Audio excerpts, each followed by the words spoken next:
La présence militaire française en Afrique a perduré au-delà de la colonisation du fait de ces accords.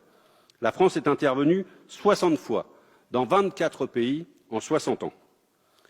Pour le plus grand bien des potentats africains et pour la préservation des ressources naturelles jugées indispensables à l'économie française.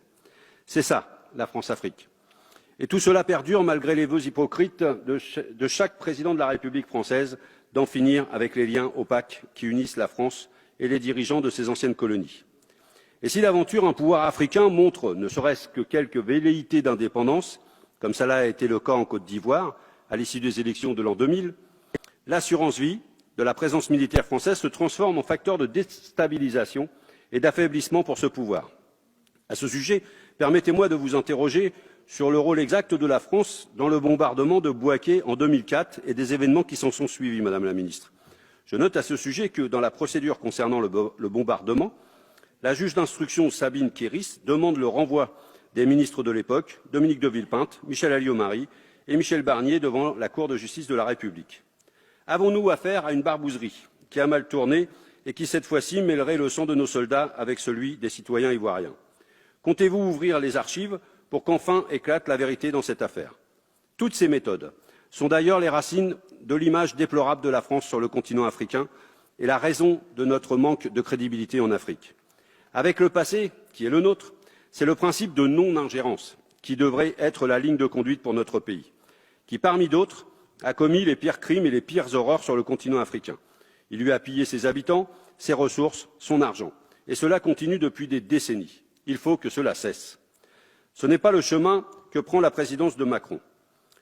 L'habitude coloniale de la France est encore largement préservée dans certains pays d'Afrique, comme nous avons pu le voir encore en 2019 au Tchad, à Djibouti ou en Côte d'Ivoire, pour ne donner que 3 exemples.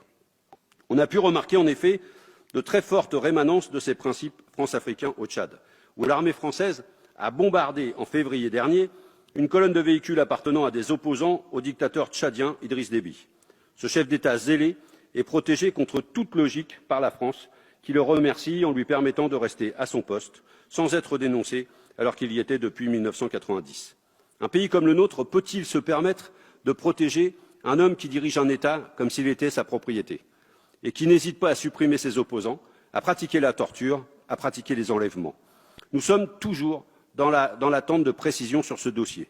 Peut-être est-ce inavouable. Nous continuerons à demander des comptes. Mais le Tchad n'est pas le seul pays à être encore sous protection française. Comme le dit son chef d'État Ismaël Omar Guelleh, malgré les changements dans la région, rien ne bouge à Djibouti. Lorsqu'il s'agit de faire des petits gestes pour Djibouti, l'État français ne se prive pas. Récemment, Mohamed Kadami, un opposant djiboutien disposant du statut de réfugié politique en France, a été mis en examen et risque d'être renvoyé à Djibouti au mépris du droit français pour satisfaire le régime djiboutien, voire même pour l'échanger avec un prisonnier djiboutien qui aurait un rôle dans l'affaire Sarkozy-Kadhafi. Et prenons un troisième exemple de la protection de la France envers ses fidèles, la Côte d'Ivoire. Après avoir acté que l'on ne peut qualifier le coup d'État d'Alassane Ouattara en 2011, la France a permis au nouveau chef d'État d'envoyer Laurent Gbagbo à la Cour pénale internationale.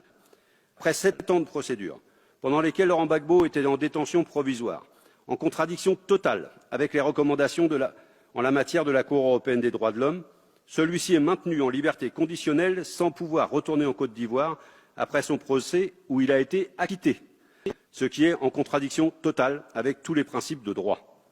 Il semble que les pressions ivoiriennes et surtout françaises aient permis que le principal opposant de Ouattara ait encore des bâtons dans les roues pour l'empêcher de revenir dans son pays à la veille des élections présidentielles de 2020. L'ingérence française dans les affaires internes des pays comme Djibouti, le Tchad ou bien la Côte d'Ivoire est insupportable et n'est pas digne de notre pays. Les accords de défense bilatéraux, s'ils ont changé dans la forme depuis les années 70, permettent donc à la France de maintenir une présence dans ses anciennes colonies, ce qui pose de graves problèmes de probité à l'usage de nos forces armées. Personne ne s'est grandi dans cette récente histoire et la France ferait mieux de travailler autrement en Afrique que d'utiliser son armée pour garantir une stabilité des dictateurs propice uniquement pour les affaires et destructrice pour les peuples. Et ce qui se voit lorsqu'il s'agit de la France-Afrique, c'est que la France pratique un système de 2 poids, 2 mesures, qui n'est pas tenable sur le long terme. Par exemple, en ce qui concerne le massacre de Douéké, en Côte d'Ivoire, dont des commémorations ont eu lieu hier, de plusieurs milliers de personnes par les partisans de l'actuel président Alassane Ouattara, l'armée française n'est pas intervenue. Par contre, lorsqu'il s'agit d'Idriss Déby et lorsqu'il demande à la France d'attaquer ses opposants, nous fonçons les bombarder, tandis que lorsqu'au Mali, une attaque fait près de 160 morts dans un village, la France ne bouge pas.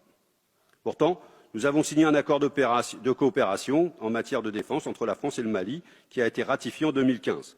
Que ferait la France? Pourquoi a-t-elle été si rapide à attaquer les opposants tchadiens?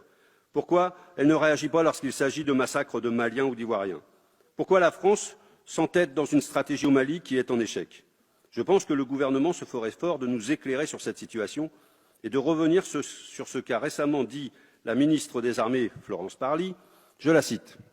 « Serons-nous amenés à intervenir chaque fois qu'on nous le demande ?» Non, répond-elle. La décision relève in fine de l'appréciation du président de la République. En l'espèce, il n'était pas souhaitable qu'un pays fortement contributeur à la lutte contre le terrorisme et présent sur d'autres fronts soit déstabilisé avec une conséquence ultime, une augmentation de nos engagements en OPEX. C'est dit.